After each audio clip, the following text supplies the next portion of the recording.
Meet Greg Addison, UN Security Council liaison and all-around nice guy. Make do with what they give you, given the things they keep in the building. What do you mean by that? Places crawling with monsters. Freaks. We're not monsters! Well, I couldn't feel safer right now. We've seen a lot of abnormals come and go in past seasons of Sanctuary.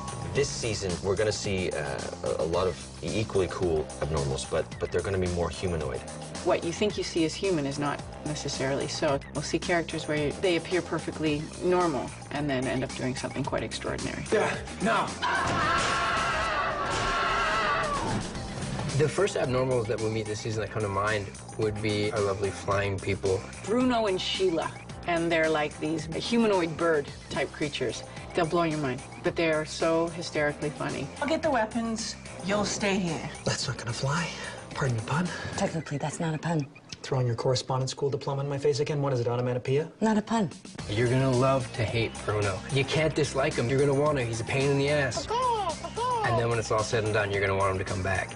I'll be keeping a very tight leash on you. Wow. We're going to see a lot of familiar faces this season. I think the fans are going to be incredibly pleased. Hunting me will only make things more difficult for you. Ian Tracy as Adam Worth is in a few episodes. Welcome to the future, Helen. Peter Wingfield is back again, Watson. We need to find Adam. Finding people is what I do, if you recall. And Rob Lawrenson is back, of course, Declan. Praxis has been completely vaporized. I can't believe anything could have survived. Abby, Pascal Hutton, plays big this season. Will? And her relationship with Will goes through another amazing metamorphosis and evolution. I really thought you... Hey, if this doesn't disaster-proof our relationship, nothing will. There's a really great relationship with Tesla this season, and it's much more flirtatious than you've ever seen them. It's that crazy two geniuses butting heads, but there's this really cool passion between the two of them. You realize this is unprecedented. Well, it's never stopped us before. Potentially dangerous. Afraid you cannot. Very well, then, if you're up for it. I wouldn't miss it for the world. You're going to see a lot of your favorites, and then we've also brought in some incredibly new characters. Oh, we have Galvo. He's like Dobby the house elf, but the Chucky version. He's cute and funny, and then he drives you crazy. Speaking of vases, I might have dropped something in that big white one downstairs. You know the one with the handle that makes the water swirl? Spilled everywhere. We have a great new villain this year, a character by the name of Addison, who is played by Brian Markinson, wonderful actor. I'm here to make the call on whether or not the Sanctuary continues to receive funding and support from the people who hired me. You know, the ones running the world. He's the guy you love to hate.